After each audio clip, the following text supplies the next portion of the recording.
अस्सलामुअलैकुम स्टूडेंट्स, उम्मीद करता हूँ कि आप लोग खैरियत से होंगे। आज की इस वीडियो में हम स्टार्ट करेंगे 10th class math new book मशक नंबर 3.4 के सवाल नंबर 3 और 4 को। सबसे पहले हम सवाल नंबर 3 की स्टेटमेंट रीड करते हैं और इसको सॉल्व करते हैं, फिर उसके बाद जो है ना वो क्वेश्चन नंबर 4 को सॉल्व करेंगे। जी, तो क्वेश्चन नंबर 3 क्या है हमारे पास? अगर हमारे पास ये मैट्रिक्स इसके साथ मल्टीप्लाई हो रही हो और ये इक्वल हो 6 3 के, तो आपने क्या करना है कि यहाँ से ए और बी की कीमतें मालूम करनी है कि यानी कि यहाँ से ए यूज़ हुआ है, ये बी यूज़ हो रहा है, तो यहाँ से ए और बी की जो कीमतें हैं वो हमने निकालनी है। तो सबसे पहले हम क्वेश्चन को लिख लेते हैं। वो क्या है जी?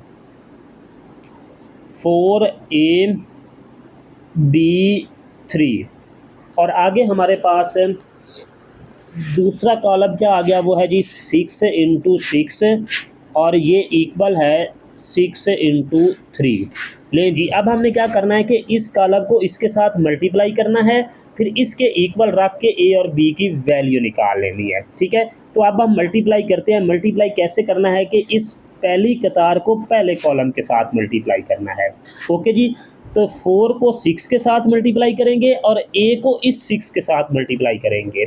तो ये क्या बन गया जी? 4 × 6 ये आ गया 24 और plus a × 6 = 6a।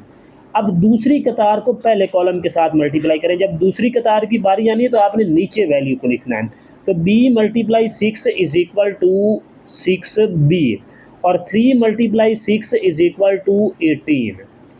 Okay ji, equal आ गया हमारे पास 6 × 3 के। जी, अब यहाँ से हम क्या करेंगे कि ये कॉलम जो है वो इसके इक्वल है, तो लिहाजा इसका ये पहला एलिमेंट इसके इक्वल होगा और दूसरा एलिमेंट इसके इक्वल होगा। ये दोनों वैल्यू ऐड हो रही है तो लिहाजा ये एक ही एलिमेंट कंसीडर होगी। तो क्या आएगा? 24 + 6a, ये किसके इक्वल आ गया जी? 6 के इक्वल आ गया। ओके जी, और 6b + 18 ये किसके इक्वल आ गया जी? 3 के इक्वल आ गया। ओके जी, तो अब 6a को इस साइड पर रहने दें क्योंकि इसकी वैल्यू एक ही हमने निकालनी है। तो 24 इक्वल की दूसरी साइड पे जाके माइनस का हो जाएगा। ओके जी, तो ये 6a = 6 - 24, आंसर क्या आ गया जी? -18। तो हमने यहाँ से a की वैल्यू निकालनी है, तो a के साथ ये जो 6 है ये मल्टीप्लाई हो रहा है, तो जब ये इक्वल की साइड पे आएगा तो डिवाइड हो जाएगा। अब -18 पे अगर हम 6 को डिवाइड करें तो आंसर क्या आता है जी? -3। ओके जी, हमने ए की कीमत निकालनी थी, वो हमारे पास -3 आ गई। अब यहाँ से b की कीमत निकाल लेते हैं। तो ये 6b = 3, ये 18 इस साइड पे जाके माइनस का हो गया। ओके जी, तो ये 6b = ये 6 है ये, तो 3 - 18 तो आंसर क्या आ गया जी? -15। तो ये बन गया b = -15 और ये 6 इस साइड पे आके डिवाइड हो गया। तो b = अब ये इस पे डिवाइड नहीं होता लेकिन दोनों की कटिंग होती है 3 पे। इसको 3 पे कट करें तो ये आता है 5, इसको 3 पे कट करें तो ये आता है 2। तो आंसर क्या आ गया जी? -5/2।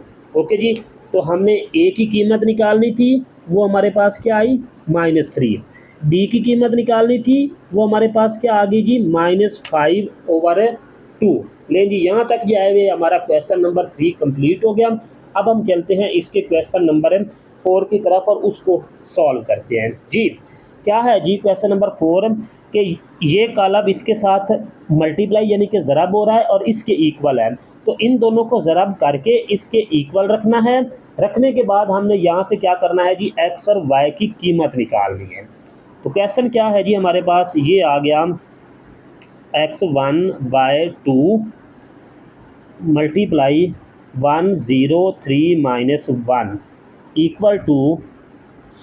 - 1 4 - 2। जी, क्लियर।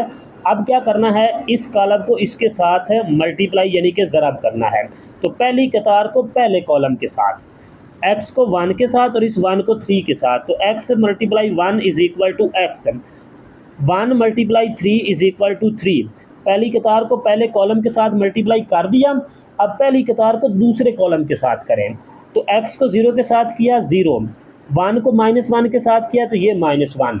ओके जी, अब दूसरी कतार पे आ जाएं, दूसरी कतार को पहले कॉलम के साथ मल्टीप्लाई करें, y को 1 के साथ y, 2 को 3 के साथ 6, ओके जी।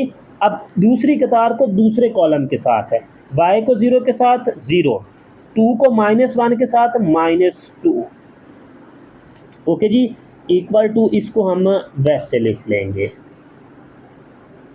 ले जी तो x + 3 ये एज इट इज आ गया, और 0 - 1 -1, y + 6 इसको भी वैसे लिख लेंगे, और 0 - 2 इक्वल टू 7 - 1 4 - 2।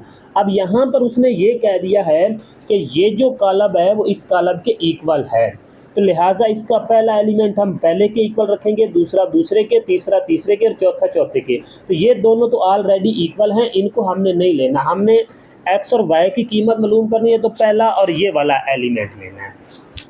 तो x + 3 ये किसके इक्वल आ गया जी, 7 के इक्वल, और y + 6 ये किसके इक्वल आ गया जी, 4 के इक्वल, ओके जी।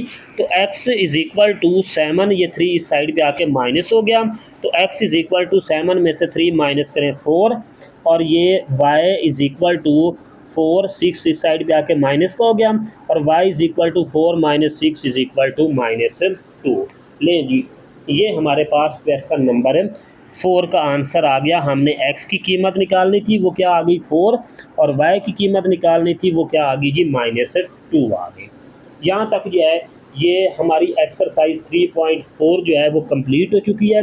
नेक्स्ट एक्सरसाइज इंशाल्लाह नेक्स्ट वीडियो से स्टार्ट करेंगे।